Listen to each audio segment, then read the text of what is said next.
Dateline, the White House, December 8th. The finishing touches are being put on the president's daily brief. It reads, "We assess that Russian and criminal actors did not impact recent U.S. election results by conducting malicious cyber activities against election infrastructure." And there you have it. No Russian hack, no Russian cyber attack altering election results, no hint that Putin preferred Trump over Clinton. The draft intel assessment comes to the same conclusion made by all previous assessments. Then came the uh-oh moment that changed history. Dateline, Washington, December 8th, 3:48 p.m. Location, FBI headquarters, the 7th floor. FBI Director Jim Comey objects to the draft intel assessment being prepared for President Obama. He fires off this terse message to other intel officials. It reads, "FBI will be drafting a dissent this afternoon. Please remove our seal and annotations of co-authorship." Comey's threat to dissent prompts a response 75 minutes later from the Deputy Director of National Intelligence. The timestamp, 4:53 p.m. The message, the intel assessment is delayed. The Presidential Daily Brief, drafted on December 8th of 2016, stated that no Russian or criminal actors impacted vote counts.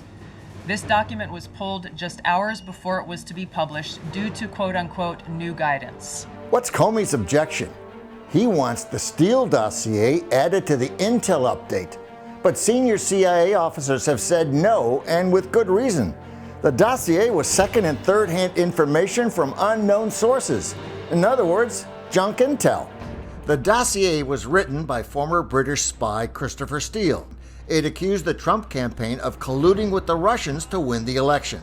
The dossier was not an FBI work product. It was political opposition research, and it was paid for by Hillary Clinton's campaign. Steele couldn't corroborate any of it. Worse yet, he refused to identify his sources. Steele fed it to the FBI, but it too couldn't corroborate any of the allegations. Despite no corroboration, Comey used the dossier information in legal proceedings.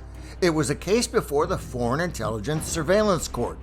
Comey signed off on this search warrant application, verifying that the information was, quote, true and correct. It wasn't. That lie was the basis for this October 2016 FISA warrant to spy on Team Trump. Comey got away with lying about the dossier to the FISA court in October. By December, he wants that same lie in the new intel update. Senior CIA officers tell him no, but Comey won't take no for an answer. His threat to write a dissent gets everyone's attention. The White House doesn't want differing opinions from its spy team, so the draft intel report is canceled, and the White House sets up a meeting for the next day. Dateline, the White House, December 9th. On December 9th, 2016, a National Security Council meeting was called to gather President Obama's senior national security officials. National Security Advisor Susan Rice chairs the meeting, which includes the CIA, FBI, NSA, and the Director of National Intelligence, among others. The spy masters are given a new mission. Following that secret meeting, DNI Clapper's assistant sent an email to the intelligence community with the subject line, POTUS tasking on Russia election meddling, tasking ODNI leaders to create a new assessment per the president's request. The tasks that came out of that meeting was coming from President Obama directing the intelligence community, then Obama's ODNI director Clapper, to produce a document, to produce an intelligence assessment that detailed not if, but how Moscow affected the outcome of the election that had already occurred, electing Donald Trump to the presidency. Let's recap. The intel agencies are told to do a new report.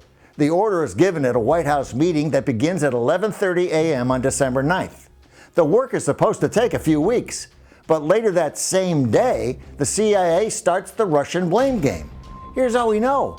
Hours after that White House meeting, the CIA briefs senators who leaked the CIA's talking points to the Washington Post.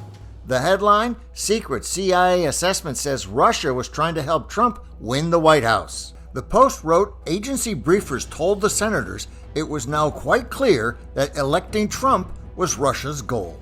The storyline is the complete opposite from what lawmakers were previously told. The CIA completely contradicts months of intel reports. What's changed? The House Intel Committee found the smoking gun. 3 of them, actually. CIA Director Brennan ordered the use of 3 junk intel reports. All 3 had previously been rejected by senior CIA officers. The House Intelligence Committee Oversight Report also shows how later that same day, on December 9th, Brennan ordered the publication of quote-unquote substandard reporting on Russian activities, which had previously been withheld from publication of prior assessments because the information was judged, quote, to have not met long-standing publication standards. Some of the information later used in the Obama-ordered assessment over the objections of veteran CIA officers was quote-unquote unclear or from unknown sources. The junk intel was used to argue that Putin preferred Trump win and aspired to help him to victory. No such intel existed. What about the other junk intel known as the Steele dossier? Did Comey get his way? Was it included in the new intel report for the president? Yes, after much back and forth between Comey and CIA Director Brennan. During an interview 1 year later, Brennan feigned ignorance about the dossier's contents and its use. I did not know what was in there. I did not see it until later in that year. I think it was in December. But I was unaware of the provenance of it as well as what was in it. And it did not play any role whatsoever in the intelligence community assessment that was done, that was presented to then President Obama and then President-elect Trump. With regards to the Steele dossier, we now know that one of the source documents that the Obama administration used in the creation of this intelligence assessment in January of 2017 was none other than the discredited, unverified Steele dossier. The House Intel report states, quote, contradicting public claims by then CIA Director Brennan that the dossier was not in any way incorporated into this intelligence assessment. The dossier was referenced in the intelligence assessment's main body text and further detailed in a 2-page assessment annex.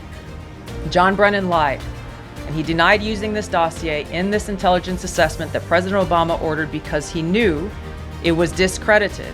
It was a politically motivated, manufactured document. He directed senior CIA officials to use it anyway.